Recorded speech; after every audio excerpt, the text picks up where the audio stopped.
Chapter 3. Another time he went into the synagogue, and a man with a shriveled hand was there. Some of them were looking for a reason to accuse Jesus, so they watched him closely to see if he would heal him on the Sabbath. Jesus said to the man with the shriveled hand, "Stand up, in front of everyone."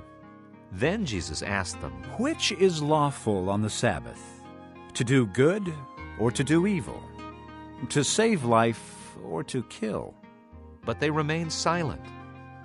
He looked around at them in anger, and deeply distressed at their stubborn hearts, said to the man, "Stretch out your hand." He stretched it out, and his hand was completely restored. Then the Pharisees went out and began to plot with the Herodians how they might kill Jesus.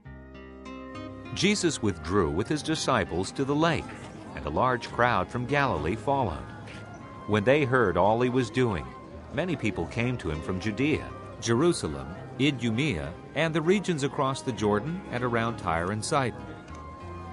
Because of the crowd, he told his disciples to have a small boat ready for him to keep the people from crowding in. For he had healed many, so that those with diseases were pushing forward to touch him.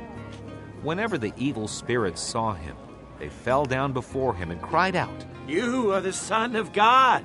But he gave them strict orders not to tell who he was. Jesus went up on a mountainside and called to him those he wanted, and they came to him. He appointed 12, designating them apostles, that they might be with him, and that he might send them out to preach and to have authority to drive out demons.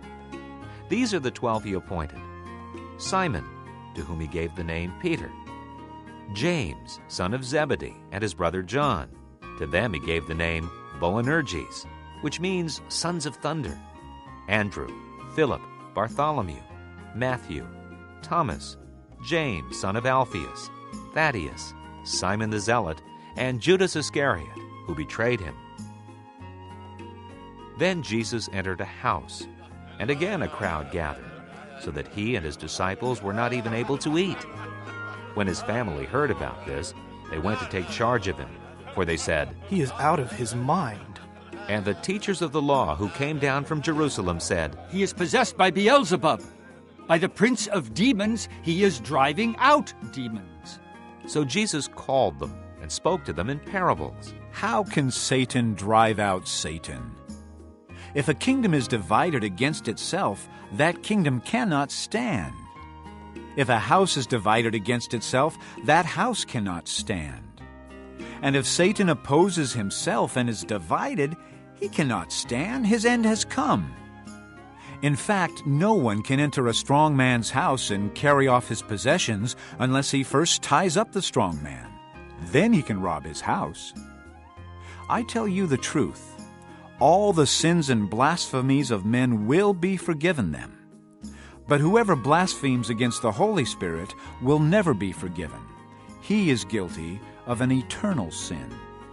He said this because they were saying, "He has an evil spirit!" Then Jesus' mother and brothers arrived.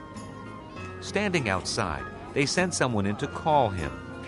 A crowd was sitting around him, and they told him, "Your mother and brothers are outside looking for you." Who are my mother and my brothers? He asked.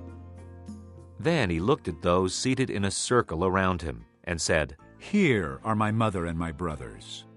Whoever does God's will is my brother and sister and mother.